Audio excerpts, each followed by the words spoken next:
We're talking to Mr. James Settles, the founder and the executive director of Atheist House. And of course, Mr. Settles, let's continue our the conversation from our first segment by having you to perhaps address one of the real problems that we find among our young people today. And I think it goes back to what you described as your own personal mentality. That is to get rich or die trying. And I say that because that's a very, very popular concept in the movie and et cetera that a large number of individuals are sort of attracted to. And so let's talk about it from that perspective. Yeah, well, I think in a lot of ways, I think a lot of it has to do with our mentality and the way that we think. And that's one of the things that we address at Ephesus House. A lot of it is the way we dress.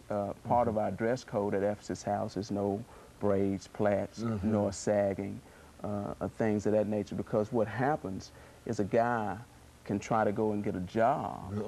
And when he try to go and get a job like that, they're not going to tell you that they're not going to give you a job for because of the way you're wearing your hair or because of the way you're dressed. They're just not going to give you a job. And so you go back and there you are sitting and wondering why you can't get any work.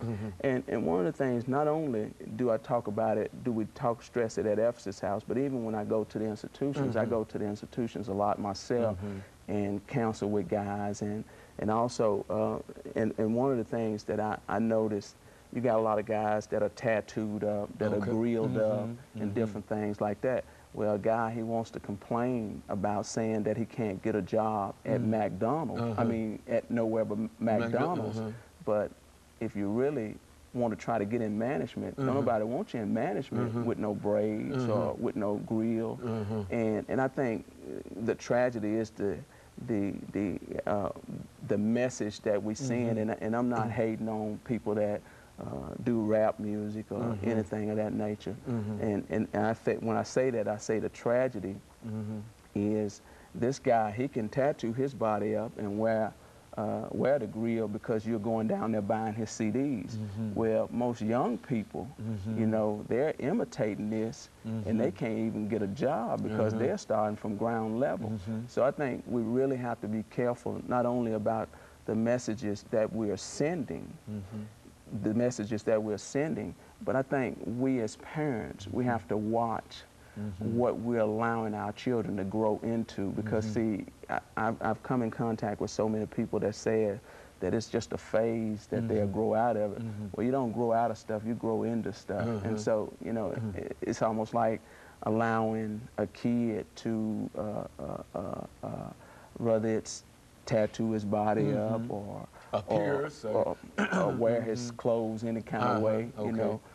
Because see, all that says something about him. That trail, I mean, really, and I say this with all honesty, that I went and talked to some football players at this high school, and when you graduate from high school, those are the most critical years from high school to maybe 21 or 22 in your life, whereas most people say, man, I done graduated from high. Well, really, it just began, because what you're doing then is you're setting a standard for the rest of your life from that point on.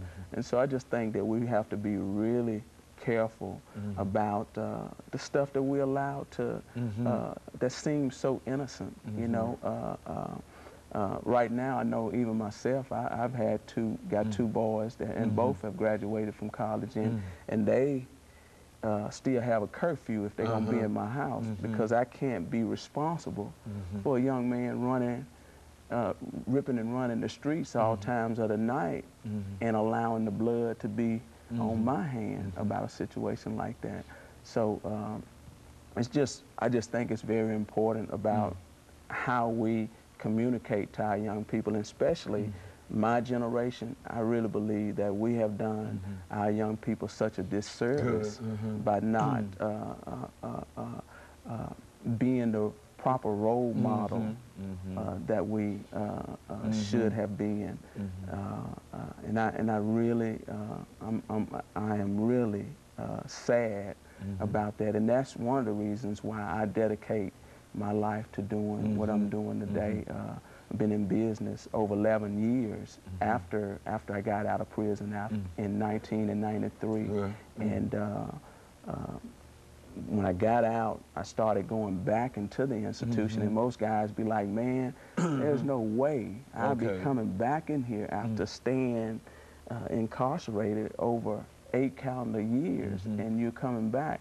Well, one of the things that the Lord was dealing with me about is that he who is greater of most must be servant of most. And what I mean by that is I think God delivers us from things, and he don't just deliver us from things to constantly buy bigger houses and bigger cars. I think he delivers us from things so we can reach back and try to share with others that there's a way out. And when I say that, I struggle with drugs and alcohol, and started off trying to sell drugs, but ended up getting caught up.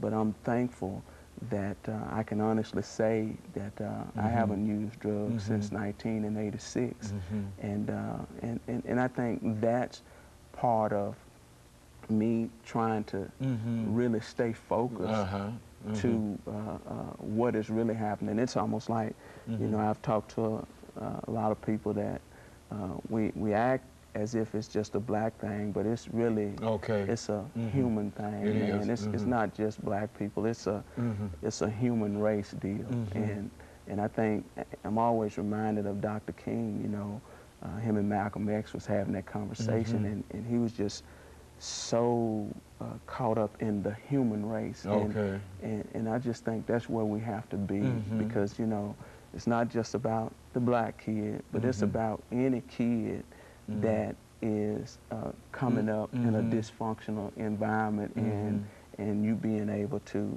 mentor and give some guidance to.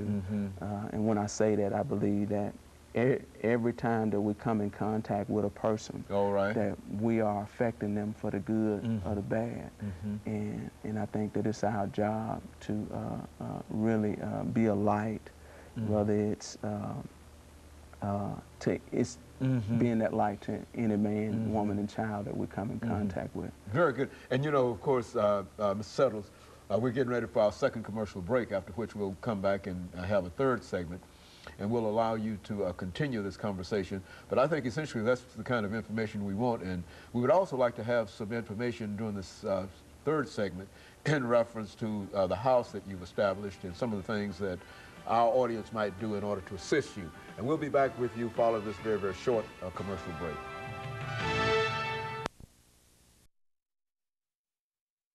We're talking to Mr. James